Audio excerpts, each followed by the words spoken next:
Namaste children, welcome to science class.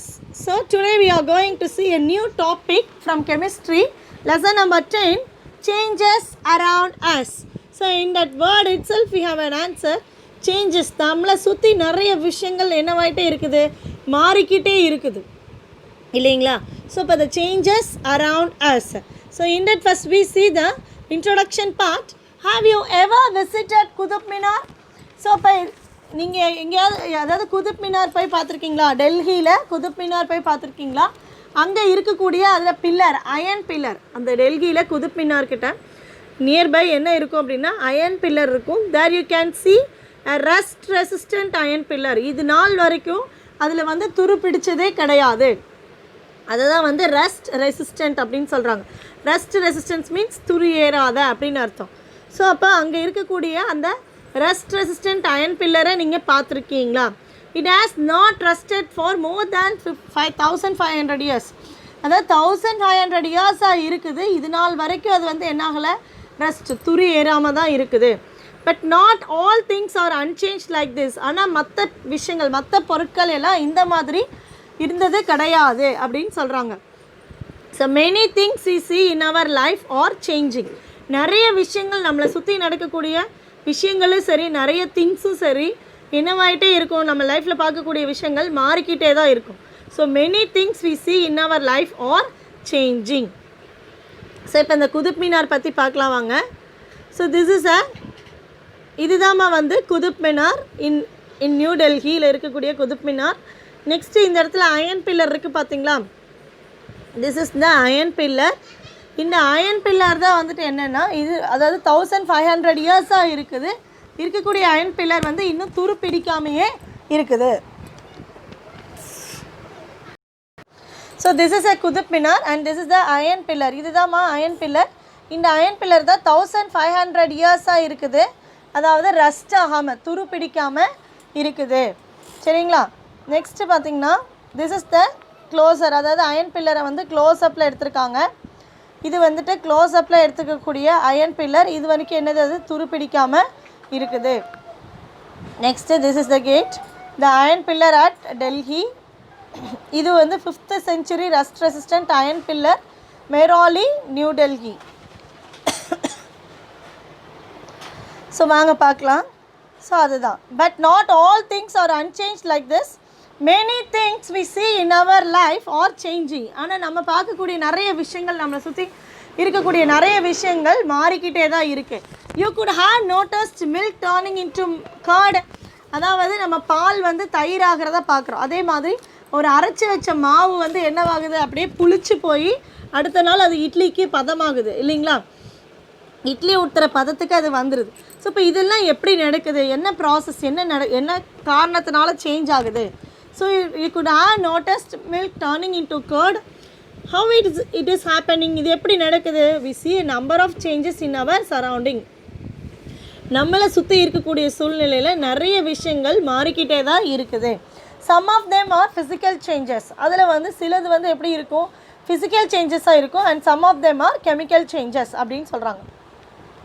சிலது physical changesஸாக இருக்கும் and சிலது வந்து chemical changesஸாக இருக்கும். As you have studied earlier, changes like folding and unfolding a paper.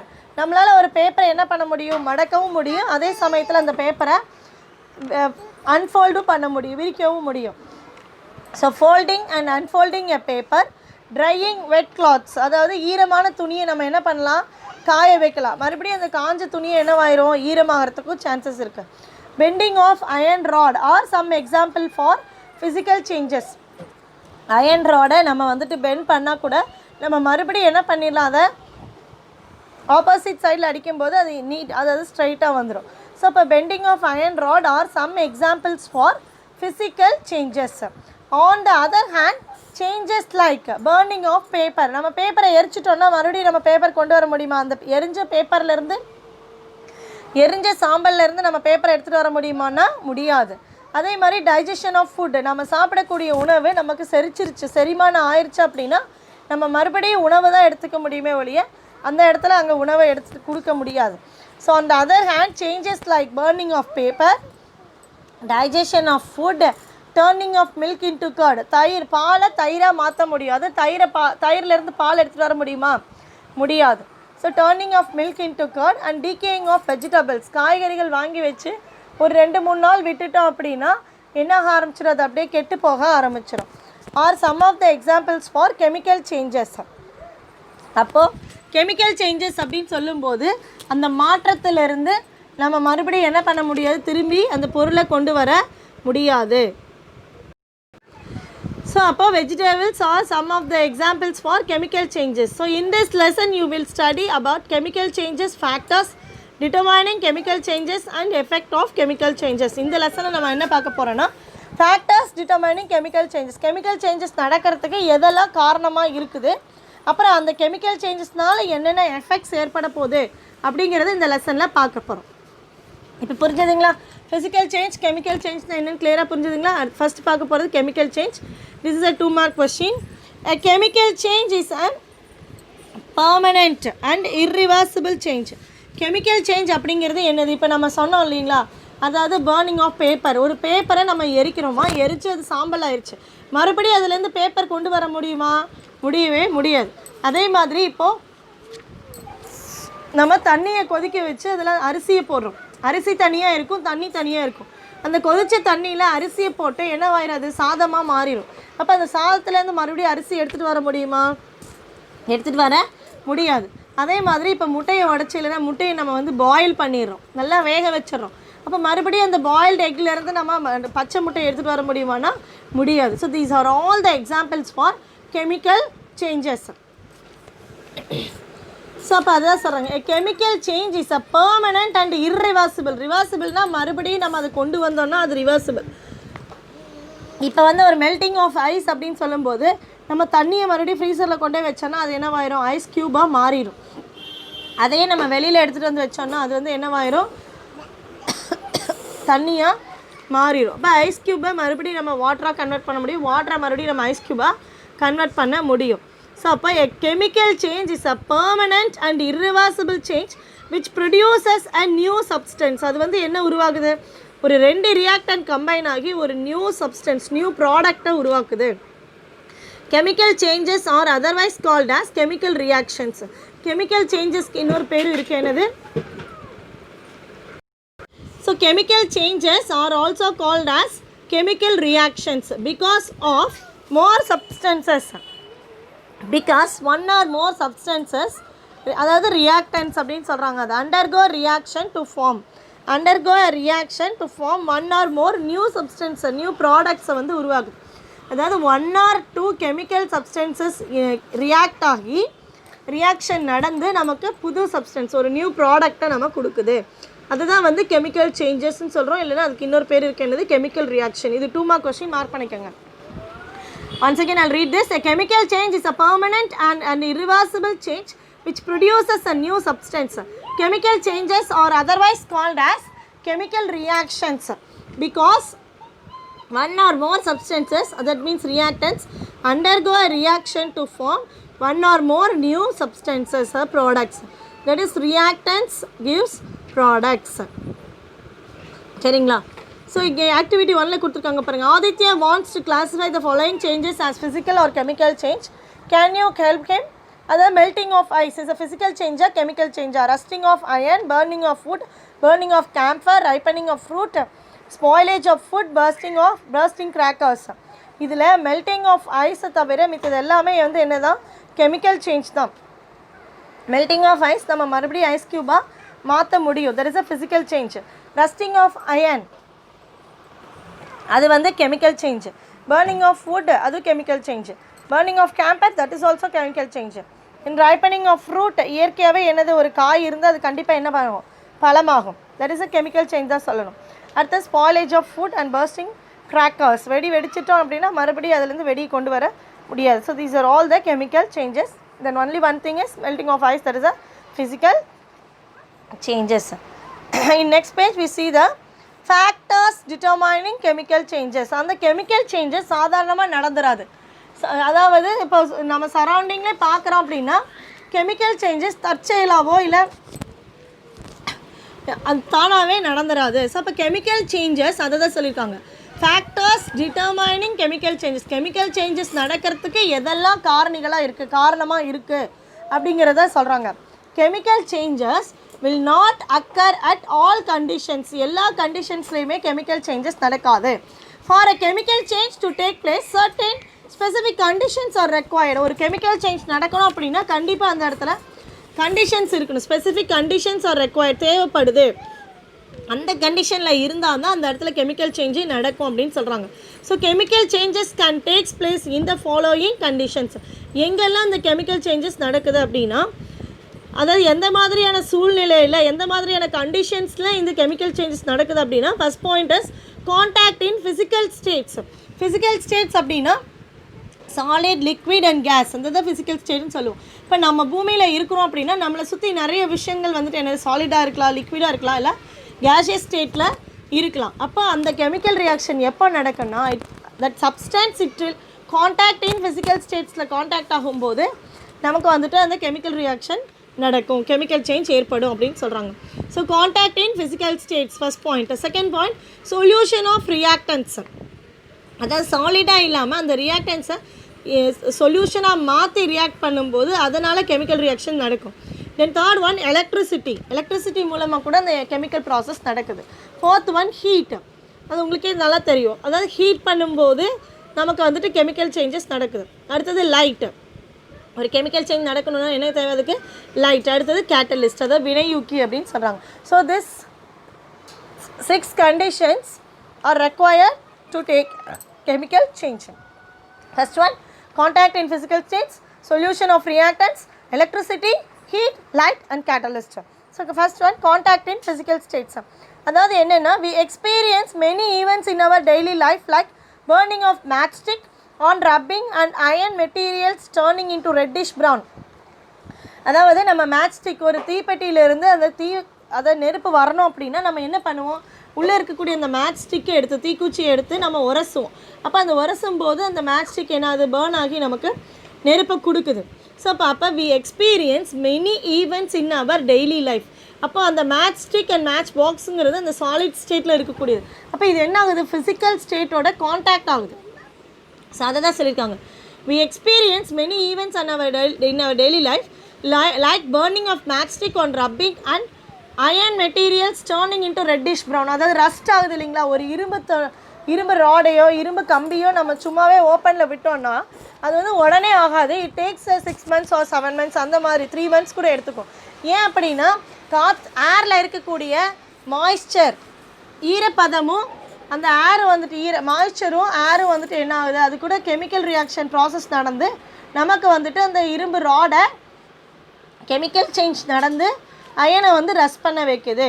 So அதுதான் turning into reddish brown. Why and how these changes happen? எப்படி இதெல்லாம் நடக்குது அப்படின்னா, these changes are due to chemical reactions by contact in physical states. இந்த சேஞ்சஸ்லாம் எப்படி நடக்குதுன்னா chemical reaction நடக்குது. எப்படி அந்த கெமிக்கல் ரியாக்ஷன் நடக்குது? These changes are due to chemical reactions by contact in physical states. Combinations of reactants in their naturally occurring states. Solid, liquids, gases is referred as contact in physical states. So, by contact in physical states, combination of reactants. And the reactants or combination வந்து in their naturally occurring state, அதாவது solids, liquids and gases states இருக்கும்போது அது react ஆகுது, chemical change நடக்குது அப்படின்னு சொல்கிறாங்க. அடுத்தது when dry wood comes into contact with fire. இப்போ ஒரு காஞ்ச விறகு இருந்துச்சு அப்படின்னா அதை நம்ம வந்து எரிக்கும்போது அதுக்கு என்ன தேவைப்படுது? ஆக்சிஜன் தேவைப்படுது. அந்த ஆக்சிஜன் அப்சார்ப் பண்ணிவிட்டு அது வந்து என்ன ஆக ஆரம்பிக்குது? எரிய ஆரம்பிக்குது. So when dry wood comes into contact with fire, it burns with the help of oxygen to form carbon dioxide which is given out as smoke. அப்போது ஒரு ட்ரை காஞ்ச விறகை வந்து நம்ம coming to contact with fire, நெருப்போட contact ஆகும்போது தான் அது என்ன பண்ண ஆரம்பிக்குது? எரிய ஆரம்பிக்குது. எதோட உதவியோட? வித் ஹெல்ப் ஆஃப் ஆக்சிஜனோட. அப்போ அதுலேருந்து என்ன வெளியில் வருது? To form carbon dioxide வெளியில் வருது which is given out as smoke. அது எப்படி? அது வந்து என்னது? நமக்கு ஸ்மோக்காக வெளியேறுது. So when a matchstick is rubbed on the sides of the matchboxோட சைட்ஸில் நம்ம மேட்ச்ஸ்டிக்கை உரசும் போது கெமிக்கல் ரியாக்ஷன் நடந்து அதுலேருந்து நமக்கு என்னது? chemical reaction takes place to form heat. நெருப்பை நமக்கு கொடுக்குது. அண்ட் லைட் அண்ட் ஸ்மோக் இது 3 விஷயங்களுமே நடக்குது. லைட், ஹீட் அண்ட் ஸ்மோக் இது 3 விஷயங்களுமே கொடுக்குது. அதே மாதிரி when quicklime calcium oxide comes into contact with water. இப்போது நமக்கு வந்துட்டு சுண்ணாம்பு, அதாவது அப்போல்லாம் வந்துட்டு சுண்ணாம்பு அடிப்பாங்க இல்லைங்களா, வீட்டில் சுண்ணாம்பு வாங்கிட்டு வந்து தண்ணியில் மிக்ஸ் பண்ணி அந்த சுண்ணாம்பு அடிப்பாங்க இல்லைங்களா.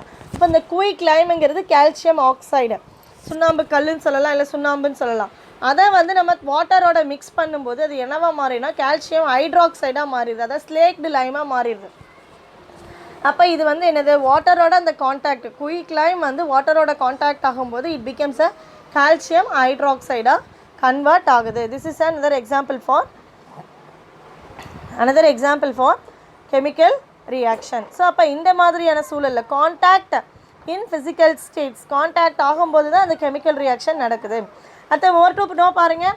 த head of a matchstick contains potassium chlorate and antimony trisulphide. என்ன இருக்கா, அந்த நம்ம தீப்பெட்டி தீக்குச்சியில் இருக்கக்கூடிய அந்த முனை மேலே இருக்கக்கூடிய ஹெட்டில் என்ன ப்ரெசென்ட் ஆகிருக்காமா, பொட்டாசியம் குளோரேட்டும் ஆன்டிமனி ட்ரைசல்ஃபைடும் இருக்குது. The sides of the match box contains red phosphorus. அந்த மேட்ச் பாக்ஸோட சைட்ஸில் வந்து என்ன ப்ரெசென்ட் ஆகிருக்கு, ரெட் பாஸ்பரஸ் இருக்குது. அதனால தான் நம்ம உரசும் போது என்ன ஆகுது, அதில் நெருப்பு வருது. From the above reactions we can conclude that certain chemical reactions takes place only when the reactants are brought in contact with each other. Their physical states, அதாவது சில கெமிக்கல் ரியாக்ஷன் எப்போ நடக்கும் அப்படின்னா அந்த ரியாக்டன்ஸை நம்ம கான்டாக்டில் கொண்டு வரணும். ஃபிசிக்கல் ஸ்டேட்டோட கான்டாக்டில் கொண்டு வரும்போது அது வந்து என்னவாகுது, கெமிக்கல் ரியாக்ஷன் நடக்குது அப்படின்னு சொல்கிறாங்க. அடுத்தது ஆக்டிவிட்டி 2 பாருங்கள். Take 2 test tubes and couple of rust free iron nails. அதாவது ரஸ்ட் ஃப்ரீனா துருப்பிடிக்காத 2 ஆணியை எடுத்துக்கிறாங்க, 2 டெஸ்ட் டியூப் எடுத்துக்கிறாங்க. அந்த ஒரு ஆணியை வந்து டெஸ்ட் டியூப்பில் தண்ணி ஃபில் பண்ணிவிட்டு அந்த ஆணியை அதில் போட்டுறாங்க. இன்னொரு டெஸ்ட் டியூப்பில் என்ன பண்ணுறாங்கன்னா கோகோனட் ஆயில் வாட்டரை ஃபில் பண்ணிவிட்டு அதில் கொஞ்சம் கோகோனட் ஆயில் ஆட் பண்ணிவிட்டு அப்புறம் அந்த அயன் நெயில் அந்த இரும்பு ஆணியை வந்துட்டு அதுக்குள்ளே போட்டுட்டு ஓப்பனில் வச்சிட்றாங்க. ஒரு 2 to 3 days இல்லை 1 week கழித்து நம்ம அதை பார்த்தோன்னா இப்போ எந்த நெயில் வந்துட்டு சீக்கிரமாக ரெஸ்ட் ஆகிருக்கும் அப்படின்னா எது, அதாவது கோகோனட் ஆயில் ஃபில் பண்ணாத test tube. Coconut oil fill பண்ணாத டெஸ்ட் டியூப் வந்து என்னவாயிருக்கும், ரெஸ்ட் ஆகிருக்கும் சீக்கிரமாக. ஏன் அப்படின்னா அது வந்துட்டு அந்த கோகோனட் ஆயில் வந்து ஒரு ரெசிஸ்டண்ட்டாக ஆக்ட் ஆகுது, ஒரு தடுப்பு, ஒரு ப்ரொடெக்டாக இருக்குது. அதாவது ஏர் மாய்ஸ்சர் வந்து அதில் பட்டாதான் அயன் நெயில் வந்து சீக்கிரமாக ரெஸ்ட் துருப்பிடிக்கும். இப்போ அந்த கோகோனட் ஆயில் ஃபில் பண்ண டெஸ்ட் டியூப்பில் வந்து அவ்வளோக்கா அந்த அயன் நெயில் வந்து ரெஸ்ட் ஆகாது, துருப்பிடிக்காது. அப்படிங்கிறது தான் இந்த ஆக்டிவிட்டி மூலமாக நமக்கு கிடைக்கக்கூடிய ஆன்சர். அடுத்தது இதோட முடிச்சுக்கலாம். சொல்யூஷன் ஆஃப் ரியாக்டன்ஸ், அதாவது சொல்யூஷன் ஆஃப் ரியாக்டன்ஸ். இங்கே கவனிங்க. When milk is mixed with coffee decoction, அதாவது நம்ம பாலை வந்து காஃபி டிகாஷன் சொல்கிறோம் இல்லைங்களா, அந்த அதில் போய் கலக்கும்போது என்னவாயிருது, காஃபியாக கன்வெர்ட் ஆகிடுது. The colour of the milk white and decoction changes. Decoction என்ன கலரில் இருக்கும், அதாவது ஒரு மாதிரி ப்ரௌனிஷ் கலரில் இருக்கும். So when milk is mixed with coffee decoction the colour of the milk and the decoction changes due to chemical reaction. Colour of the milk decoction ரெண்டுமே change ஆகி நமக்கு காஃபி அப்படிங்கிற ஒரு ப்ராடக்ட் கிடைக்குது இல்லைங்களா. அப்போ மில்க் ஒரு தனி சப்ஸ்டன்ஸ் அண்ட் காஃபி டிகாஷன் ஒரு தனி சொல்யூஷன், லிக்விடாக தான் இருக்குது. மில்க் வந்து லிக்விட், அதே மாதிரி காஃபி டிகாஷன் ஒரு சொல்யூஷனாக தான் இருக்குது. இப்போ அது ரெண்டும் மிக்ஸ் ஆகும்போது நமக்கு காஃபிங்கிற ப்ராடக்ட் நமக்கு கிடைக்குது. ஸோ அப்போ changes due to chemical reaction. இது எப்படி நடக்குது, கெமிக்கல் ரியாக்ஷனால தான். Similarly when we mix 2 substances in solution form a chemical reaction takes place between them to form a new substances. அதாவது 2 சப்ஸ்டன்சஸை ரியாக்டன்ஸ் வந்து இன் சொல்யூஷன் ஃபார்மில் மிக்ஸ் பண்ணும்போது நமக்கு கெமிக்கல் ரியாக்ஷன் நடந்து, அதாவது எந்த ஸ்டேட்டில் சொல்யூஷன் ஃபார்மில் அதை மிக்ஸ் பண்ணும்போது கெமிக்கல் ரியாக்ஷன் டேக்ஸ் பிளேஸ் ஆகி நமக்கு ஒரு நியூ ப்ராடக்டை கொடுக்குது. ஃபார் எக்ஸாம்பிள் கொடுத்துருக்காங்க பாருங்கள். Take small amount of solid silver nitrate. என்ன எடுத்துக்கிறாங்கம்மா, solid silver nitrate and sodium குளோரைட்னா நமக்கு தெரியும் உப்பு. ஸோ இங்கே வந்து என்ன எடுத்துக்கிறாங்கன்னா சாலிட் சில்வர் நைட்ரேட்டும் அண்ட் சாலிட் சோடியம் குளோரைட் ரெண்டுமே வந்து சாலிட் ஸ்டேட்டில் இருக்குது, சொல்யூஷன் ஸ்டேட்டில் இல்லை. சாலிட் ஸ்டேட்டில் வந்து அந்த டெஸ்ட் டியூப்பில் எடுத்துக்கும் போது do you observe any change, ஏதாவது சேஞ்ச் நடக்குமா அப்படின்னா எந்த விதமான சேஞ்சும் அங்கே நடக்காது. No, because the reactants in solid state. ஏன்னா அந்த ரியாக்டன்ஸ் வந்து எந்த ஸ்டேட்டில் இருக்குது, சாலிட் ஸ்டேட்டில் இருக்குது. So have no reaction. அப்போ எந்த ரியாக்ஷனுமே அங்கே நடக்காது. But now you dissolve the same reactants in water. Silver நைட்ரேட்டை வாட்டரில் மிக்ஸ் பண்ணி அதை சொல்யூஷனாக மாற்றிடுறோம். அதே மாதிரி சோடியம் குளோரைடையும் வாட்டரில் மிக்ஸ் பண்ணி சொல்யூஷனாக மாற்றிடுறோம். So now you dissolve the same reactants in water in a separate test tubes and mix both the solution. அதாவது தனித்தனியாக ஒரு டெஸ்ட் டியூப் எடுத்துகிட்டு சில்வர் நைட்ரேட்டை தண்ணியில் கரைச்சி அதோட சொல்யூஷன் எடுத்துக்கிறோம். இன்னொரு டெஸ்ட் டியூப்பில் சோடியம் குளோரைடை கரைச்சி அதோட சொல்யூஷன் எடுத்துக்கிறோம். இப்போ ஒரு சொல்யூஷனில் போய் இன்னொரு சோடியம் குளோரைட் சொல்யூஷனை சில்வர் நைட்ரேட் சொல்யூஷன் கூட ஆட் பண்ணும்போது வாட் டு யூ அப்சர்வ், என்ன நமக்கு காட்டுது அப்படின்னா silver nitrate solution reacts with sodium chloride solution to form a white precipitate. அதாவது வெள்ளை கலரில் நமக்கு ஒயிட் precipitate ஃபார்ம் ஆகுது. ஏன் அப்படின்னா சில்வர் நைட்ரேட் சோடியம் குளோரைட் ரெண்டும் கெமிக்கல் ரியாக்ஷன் நடந்து சில்வர் குளோரைடாகவும் சோடியம் நைட்ரேட்டாகவும் கன்வெர்ட் ஆகி நமக்கு ஒயிட் precipitate ஃபார்ம் ஆகுது. ஸோ அதை தான் இங்கே சொல்லியிருக்காங்க. Silver chloride and sodium nitrate solution from the above reaction we infer that some chemical reactions proceed only in solution form, not in solid form. சில reactions வந்து solution ஃபார்மில் தான் நமக்கு கெமிக்கல் ரியாக்ஷன் நடக்குது, நாட் இன் சாலிட் ஃபார்ம் அப்படின்னு சொல்கிறாங்கம்மா. இதோட முடிஞ்சது. நான் உங்களுக்கு அந்த சொல்யூஷன் ஃபார்மில் சில்வர் நைட்ரேட்டும் சோடியம் குளோரைடு இந்த ஒயிட் precipitate எப்படி ஃபார்ம் ஆகிருக்கு பாருங்கள். இந்த டயக்ராமை பார்த்தீங்கன்னா தெரியும். This is a white precipitate. இங்கே கொடுத்துருக்காங்க பாருங்கள். Silver nitrate reacts with sodium chloride dissolved in water to form silver chloride and sodium nitrate. என்னவா மாறுது? சில்வர் குளோரைடாகவும் சோடியம் நைட்ரேட்டும் கலந்து நமக்கு இந்த இடத்துல என்ன கிடைக்குது? ஒயிட் precipitate ஃபார்ம் ஆகுது. பார்த்தீங்களா? ஸோ அப்போ புரிஞ்சுதுங்களா? இது வரைக்கும் எடுத்த டாபிக் புரிஞ்சுதுங்களா? So thank you children.